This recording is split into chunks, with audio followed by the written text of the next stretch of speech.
John Morgan here with Bob's Marketing Greenhouses. And welcome to this week's episode of Bob's Live, our weekly show right here on the internet. So let's get started today with a few announcements. And our first announcement is our summer savings blowout sale. It's still going on. You can still come in and get some great deals. And secondly, we have our Yard of the Month contest. Now, with this contest, you can send in a picture of your yard and we'll select a winner for each month during the summer. And the submissions for June were actually due this past weekend. And we have a winner. So, Carla McEldowney of Parkersburg, West Virginia is our June winner of the Yard of the Month contest. So we'll be sending out a gift bag to her with some goodies in it. And hopefully we'll get a few more pictures and do a little write-up in our newsletter. So keep an eye out for that. I want to go ahead now and take a look at the weather.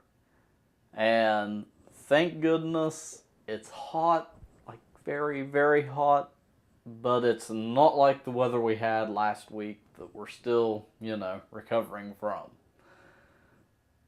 But this weekend it is going to be toasty.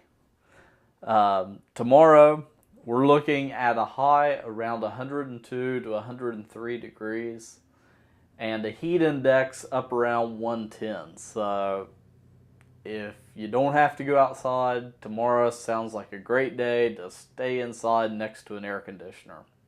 If you have power. If you don't have power, you might want to go to a friend's house because it's going to be miserable out tomorrow. And Sunday we're looking at a high of around 93 with a chance of a thunderstorm.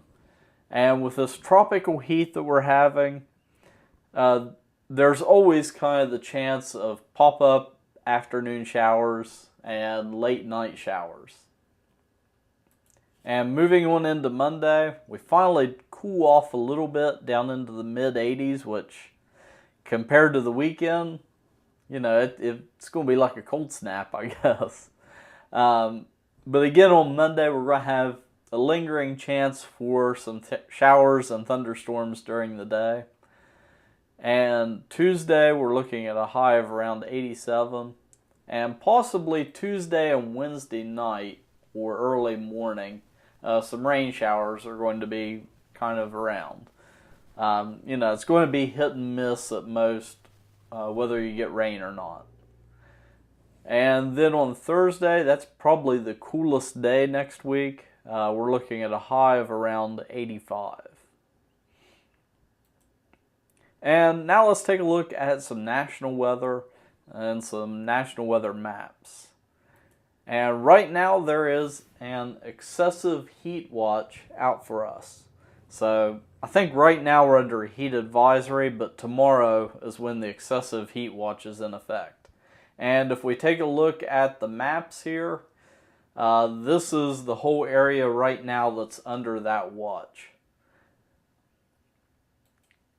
And here is the map of tomorrow's temperature. So it is going to be just downright toasty outside. And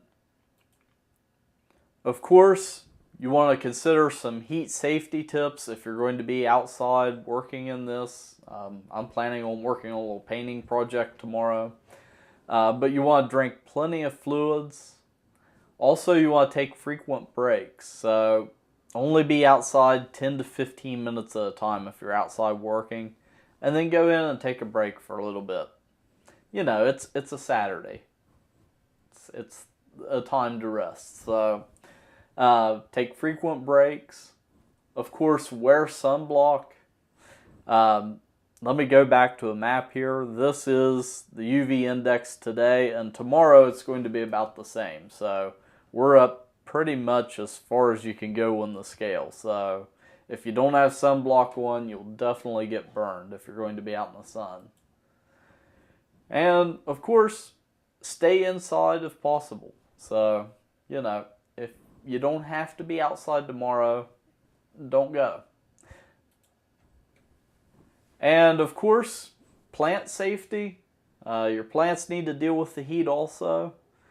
Water in the morning, that'll help them kind of stay cool as that water evaporates during the day. Move baskets, pots, containers, anything that isn't planted in the ground that's movable. Move it into some shade. That'll help keep it cool. And also, it is a great time to weed. So if you have, your flower beds, you can pull weeds. The sun will help kill them and dry them out. Also out in the garden, terrific time to hoe the garden. You can shave off the weeds with the hoe, and they'll just lay there and cook in the sun. And of course, we have our allergy forecast, and I have some really great news when it comes to our allergy forecast. We finally made it into the low part of the scale. We're at a 3.9 right now, which is on a scale from 1 to 12, pretty low. And our main pollen concern, it remains grass pollen. But you can see that it's starting to drop off here on the map. And, we're kind of getting into that summer lull, I guess, of where there's not a lot of pollen activity. Once we get more into fall, we'll start seeing ragweed and the weed pollen starting to pick back up. But our main concerns right now are, of course, grass pollen and weed pollen. Now, this week in the newsletter, I talked about tree first aid. What to do if you have damaged trees from this recent windstorm that went through. And pretty much, if you have a tree in your yard, it probably sustained some damage. Oh, that was a little tongue twister there. But here's a few tips to help you kind of clean up the mess and care for your trees that might have been injured. And the first thing, of course, is to assess the damage. It's safety first. You don't want to put yourself at risk trying to clean up your yard. So if need be, call in a professional. So if you see something like this in the picture, I've got circled here where these branches are broken. In the lumber industry, they actually call that a widowmaker because it could come loose at any time. And, as it falls down through the tree, it's hard to tell where it's going to go or who it's going to hit.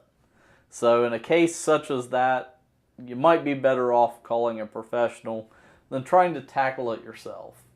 And all of us have different skill levels.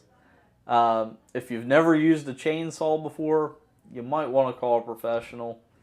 Those of us I know here in West Virginia, a lot of us are farmers and are using this type of equipment all the time. And, our skill levels might be a little bit higher than somebody, that has never operated a chainsaw. So assess the damage and, of course, be as safe as possible.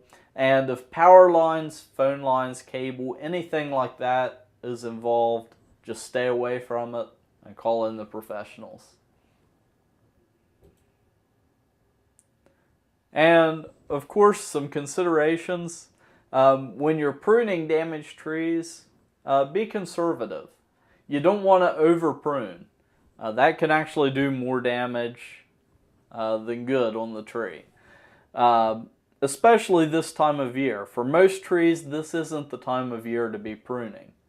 And it's going to be harder on the tree to recover from the damage because anytime you make a pruning cut, you're opening up a wound on the tree. And that wound has to heal.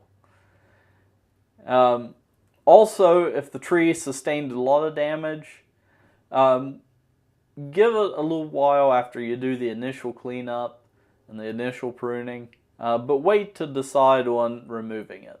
Now, of course, there are cases where the damage is so severe that the tree can't be salvaged. But if it's a borderline case, you might want to wait, and the tree might be able to pull through. And of course, it's always great in circumstances like that to call in a professional and get their opinion.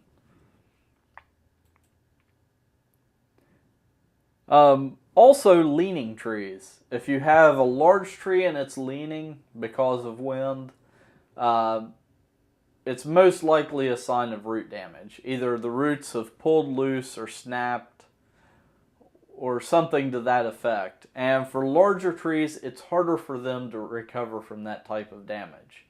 If it's a younger tree, especially a freshly planted tree, chances are you can pull them back into place and usually anchor them in with some rope supports, and they'll actually pull through and make it.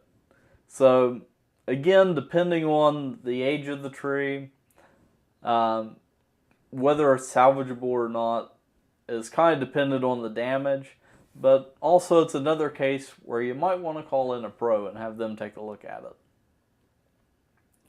And of course, you never ever want to top a tree. Topping a tree is pretty much a death sentence for it. And, it's one of my pet peeves driving down the road when I see, professional tree trimmers cleaning up underneath the power lines and they just top the tree and leave it. For me, you're maybe going to get 2 or 3 more years out of the tree before you start to notice major problems with that. So I don't know why they just don't go ahead and remove the trees. But topping it is pretty much the beginning of the end for any tree. Because the branches that are going to sprout out are not going to have the proper shape that they need in order to support even their own weight. So, of course, you can read about all this. I kind of condensed down, I think it was 3 pages typed this week, our newsletter article. It's on our blog. But you can read the full thing on our newsletter and also on our blog. And the easiest way to get our newsletter is to text BOBS, B-O-B-S, to the number 22828, and that will register you for our newsletter. And well, that pretty much finishes up the show for this week. I do have one video, and it kind of goes along with the weirdness that we had this week. I mean, here at Bob's, we didn't get power back at our location here until I think it was late Tuesday night. So Monday and Tuesday we were pretty much running on generators and kind of dragging our way through to just to get stuff done. And Belpre, they actually got power this morning. So all of our stores now have power, and that's just awesome. But here's our weekly update video.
All right, that's our show for this week.